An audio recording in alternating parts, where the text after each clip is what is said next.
আসসালামু আলাইকুম সুপ্রিয় ইসলামিক মিডিয়া দর্শক মণ্ডলী, আশা করি আল্লাহ পাকের মেহেরবানি ও দয়ায় আপনারা সবাই ভালো আছেন। সুপ্রিয় দর্শক মণ্ডলী, আমি আমার চ্যানেলে কোরআন এবং হাদিসের বিভিন্ন বিষয়বস্তুর উপর ভিত্তি করে ভিডিও তৈরি করে থাকি। আপনারা এই ধরনের ভিডিও যদি রেগুলারলি পেতে চান তাহলে আমার চ্যানেলটি সাবস্ক্রাইব করতে পারেন। এখনকার আলোচনার বিষয় হচ্ছে কবরের জীবন সম্পর্কে আমরা কোরআন এবং হাদিস থেকে বিস্তারিত তথ্য জানব। এই ভিডিওটি অনেক বড় হবে, আপনারা তারপরে ভিডিওটির শুরুতে শেষ পর্যন্ত দেখুন, তাহলে মৃত্যুর পরে যে আমাদের কবরের জীবন শুরু হয় সেই সম্পর্কে আপনারা কোরআন এবং হাদিস সম্পর্কে বিস্তারিত তথ্য জানতে পারবেন। তাহলে চলুন আলোচনা শুরু করা যাক। বিশ্ব নবী সাল্লাল্লাহু আলাইহি সাল্লামের হাদিস দ্বারা সুস্পষ্ট প্রতীয়মান হয় যে যদিও মৃত্যুর পর আমরা মানুষকে পচনশীল লাশ মনে করি, বস্তুত তারা লাশ নয় বরং জীবিত থাকে, তবে তাদের জীবন আমাদের এই পার্থিব জীবনের সম্পূর্ণ বিপরীত। বিশ্ব নবী সাল্লাল্লাহু আলাইহি সাল্লাম বলেছেন, মৃত্যুর হাড় ভাঙ্গা জীবিতের হাড় ভাঙ্গার মতোই। মিশকাত, আবু দাউদ, ইবনে মাজাহ, মালিক। হযরত মুহাম্মদ সাল্লাল্লাহু আলাইহি সাল্লাম একদিন হযরত আমর ইবনে হজম রাহমাতুল্লাহ আলাইহি রাদিয়াল্লাহু আনহু কোনো একটি কবরের সাথে হেলান দিয়ে বসে থাকতে দেখে বললেন, এই কবরে সমাহিত ব্যক্তিকে কষ্ট দিও না। মিশকাত, মৃত্যুর পরে মানুষ এই পার্থিব জগৎ থেকে পরজগতে চলে যায়। তাকে কবরে সমাহিত করা না হলেও বা চিতার আগুনে জ্বালানো হলেও তার অবস্থান পরকালে, সেখানে অবস্থানকালে তার চেতনা ও উপলব্ধি বিদ্যমান থাকে। রাসূল সাল্লাল্লাহু আলাইহি সাল্লাম বলেছেন, মৃত্যুর লাশ চৌখাটে রেখে কবর স্থানে নেওয়ার জন্য যখন তা কাঁধে বহন করে তখন সে পুণ্যবান হলে বলে, আমাকে তাড়াতাড়ি নিয়ে চলো। আর যদি সে পুণ্যবান না হয় তাহলে নিজের পরিবার পরিজনকে বলে, হায় আমার ধ্বংস, তোমরা আমাকে কোথায় নিয়ে যাচ্ছ? মানুষ ছাড়া প্রত্যেক প্রাণী তার এই কথাগুলো শুনতে পায়, আর মানুষ যদি অবশ্যই শুনতে পেত তাহলে সে বেহুশ হয়ে পড়ত। বুখারী শরীফ।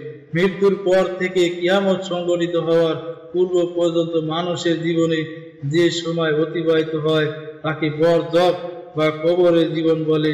বরজাখ শব্দের অর্থ পর্দা বা আড়াল। যেহেতু এই সময়কালটি দুনিয়া ও আখিরাতের মধ্যে পর্দা বা আড়াল বিশেষ, এজন্য একে বরজাখ বলা হয়। সাধারণত মানুষ যেহেতু মৃত্যুদের কবরে সমাহিত করে, সেহেতু হাদিসের ভাষায় বরজাখ বলে শান্তি ও শাস্তিকে কবরে আজাব নামে উল্লেখ করা হয়েছে। এর মর্ম এই নয় যে যেসব মৃত্যুকে আগুনে জ্বালানো হয় বা গভীর পানিতে ভাসিয়ে দেওয়া হয় তারা বরজাখের সময়কালে জীবিত থাকে না। আসলে তারাও বরজাখের জীবন্ত কাল কাটায়। তারা হয় শাস্তিতে অথবা শান্তির মধ্যে নিপতিত হয়। যারা কাফের মুশরিক অবস্থায় মারা যায় তারা বরজাখের জীবনে কোনো আরাম শান্তি ভোগ করতে পারে না। তাদের জন্য রয়েছে শাস্তি আর শাস্তি। আল্লাহ তাআলা মানব দেহের ভস্মকে একত্রিত করে শাস্তি বা শান্তি দিতে পুরো মাত্রায় সক্ষম।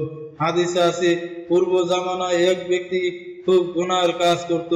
তার মৃত্যুর সময় উপস্থিত হলে সে তার পুত্রদের এই ওসিয়তগুলো করলো যে, তোমরা আমার মরদেহটি আগুনে জ্বালিয়ে দিবে আর আমার ছাই ভস্মের অর্ধেক বায়ুমণ্ডলে উড়িয়ে দিবে এবং বাকি অর্ধেক সমুদ্রের গভীর পানিতে মিশিয়ে নিঃশেষ করে ফেলবে। এরপর সে আরো বলল, আল্লাহ তাআলা যদি এর পরেও আমাকে জীবিত করতে সক্ষম হন তাহলে অবশ্যই আমাকে এমন কঠোর শাস্তি দিবেন যা আমাকে ছাড়া ত্রিভুবনে আর কাউকে দিবেন না। লোকটির মৃত্যুর পর তার পুত্রগণ পিতার অন্তিম কালের ওসিয়ত মতো কাজ করলো। অতঃপর আল্লাহ তাআলা সমুদ্রকে ওই ভস্মগুলো একত্রিত করার নির্দেশ দিলে সমুদ্র তা একত্রিত করলো। এমনি ভাবে স্থলভাগের বায়ুমণ্ডলকে ভস্মগুলো একত্রিত করার নির্দেশ দিলে সেও তা একত্রিত করলো। তখন আল্লাহ তাআলা উভয় স্থানের ভস্ম একত্রিত করে তাকে জীবিত করলেন। অতঃপর তাকে জিজ্ঞেস করলেন, তুমি এমন ওসিয়ত কেন করলে? সে বলল, হে আমার প্রতিপালক, আমি যে তোমার শাস্তির ভয়ে এরূপ করেছি তা তো তুমি ভালোভাবে অবগত আছো। অতঃপর আল্লাহ তাআলা একে ক্ষমা করে দেন।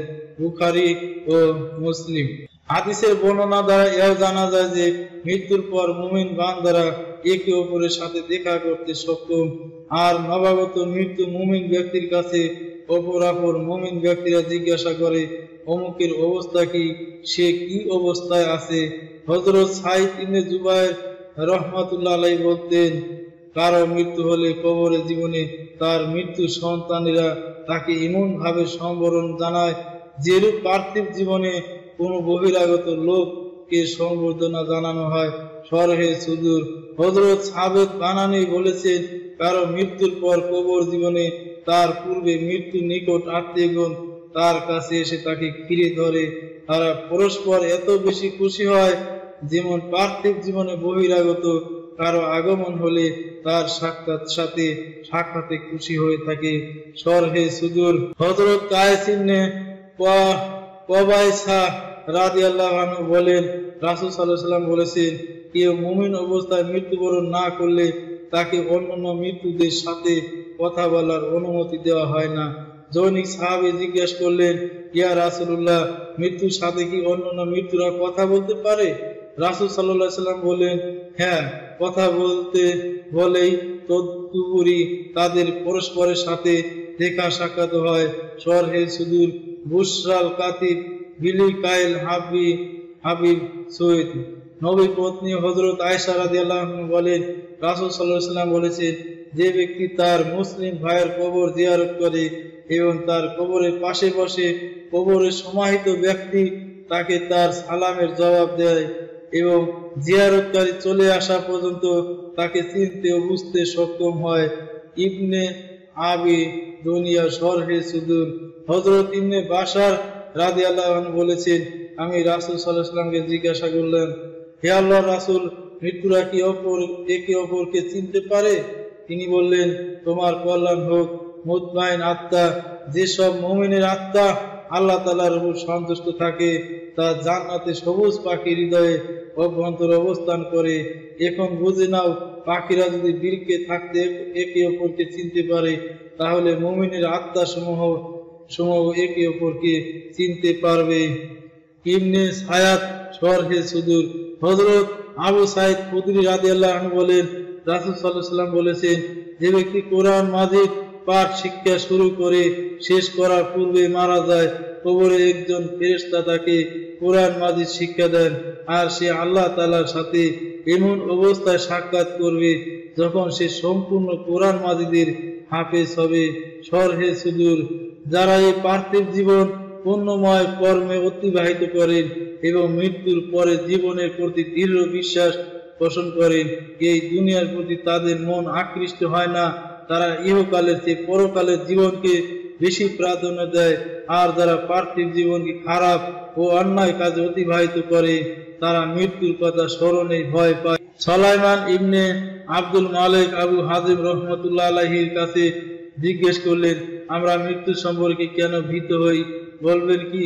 তিনি বললেন, এর কারণ হচ্ছে তোমরা দুনিয়াকে খুব সুন্দরভাবে আবাদ করো এবং পরকালকে বরবাদ করো, এবং আবাদকৃত জায়গা হতে বরবাদকৃত জায়গায় যাওয়া পছন্দ হয় না। সুলাইমান বললেন, আপনি যথার্থই বলেছেন। ফিকাতুস সাফওয়া দ্বিতীয় খণ্ড 89 পৃষ্ঠা।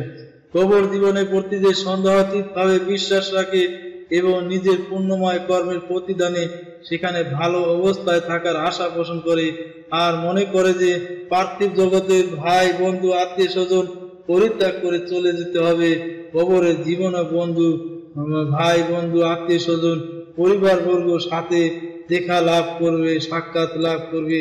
সুতরাং মৃত্যুকে তারা ভয় কেন পাবে, আর এই ক্ষণস্থায়ী জীবনকে কেনই বা কবরের জীবনের উপর প্রাধান্য দিবে? রাসূল সাল্লাল্লাহু আলাইহি সাল্লাম বলেছেন, মানুষ এই পার্থিব জীবনকে খুব পছন্দ করে ও ভালোবাসে, অথচ মৃত্যুই হচ্ছে তার জন্য উত্তম। বাইহাকি সোয়াবুল ঈমান। কোন কোন বর্ণনায় আছে রাসূল সাল্লাল্লাহু আলাইহি ওয়াসাল্লাম মুমিনের জন্য মৃত্যুকে উপটকন বলেছেন। বাইহাকি মেশকাত। তিনি এও বলেছেন, যে মানুষ মৃত্যুকে খারাপ জানে অপছন্দ করে, অথচ দুনিয়ার ফিতনা ফাসাদ আল্লাহর পরীক্ষায় নিপতিত হবার চেয়ে তার জন্য মৃত্যু যত তাড়াতাড়ি হবে তত তাড়াতাড়ি দুনিয়ার ফিতনা ফাসাদ থেকে নিরাপদ হওয়া যাবে। সরহে সুদূর। হযরত আনাস রাদিয়াল্লাহু আনহু বলেন, রাসূল সাল্লাল্লাহু আলাইহি ওয়াসাল্লাম বলেছেন, মানুষের দুনিয়া হতে ইন্তিকাল করে পরকালে চলে যাওয়ার উদাহরণ হচ্ছে শিশু যেমন মায়ের সংকীর্ণ অন্ধকার জটের হতে জন্ম লাভ করে পার্থিব জগতের আলো বাতাসের আরামপ্রদ ও সুন্দর পরিবেশে চলে আসে, অনুরূপভাবে মানুষ দুনিয়ার অশান্তিময় জীবন হতে ইন্তিকাল করে এক বিরাট প্রশস্তময় জীবনে পদার্পণ করে। মোট কথা, মুমিনের জন্য মৃত্যু খুব উত্তম বিষয়, কিন্তু শর্ত হচ্ছে তার জীবন হতে হবে পূর্ণময় জীবন এবং তার ও আল্লাহ তাআলার মধ্যে তার সম্পর্ক সঠিক ও সুন্দর হতে হবে। আল্লাহ তাআলা যেমন বান্দাকে পূর্ণময় কর্মের জীবন অতিবাহিত করেন, তারা মৃত্যুকে পার্থিব জীবনের উপর প্রাধান্য দেন। পার্থিব জীবনে বিপদ আপদ ফিতনা অস্থিরতা পূর্ণ জীবন থেকে বের হয়ে খুব তাড়াতাড়ি পরকালের চির শান্তি ও সুখময় জীবনে পদার্পণ করতে আগ্রহী থাকেন। কোন প্রিয় মুসলমান ভাই বোনেরা, ভিডিওটি এ পর্যন্ত। আশা করি ভিডিওটি ভালো লেগেছে। ভিডিওটি লাইক কমেন্ট শেয়ার করুন এবং আমার চ্যানেলটি সাবস্ক্রাইব করুন ইসলামিক ভিডিও পাওয়ার জন্য। ধন্যবাদ সবাই।